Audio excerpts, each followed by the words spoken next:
کافروں کی خوشحالی پر تعجب نہ کرو۔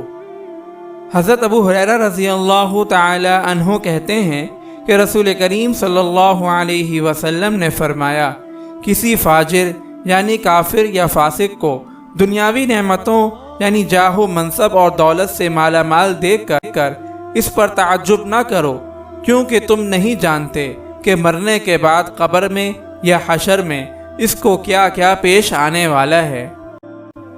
یعنی وہ یہاں تو بے شک دنیاوی نعمتوں سے مالا مال ہے، لیکن اس کے برعکس آخرت میں طرح طرح کے عذاب اور سختیوں سے دوچار ہوگا۔ اور یاد رکھو، فاجر کے لیے اللہ کے یہاں ایک ایسا قاتل ہے جس کو موت اور فنا نہیں ہے، اور اس قاتل سے حضور صلی اللہ علیہ وسلم کی مراد آگ ہے۔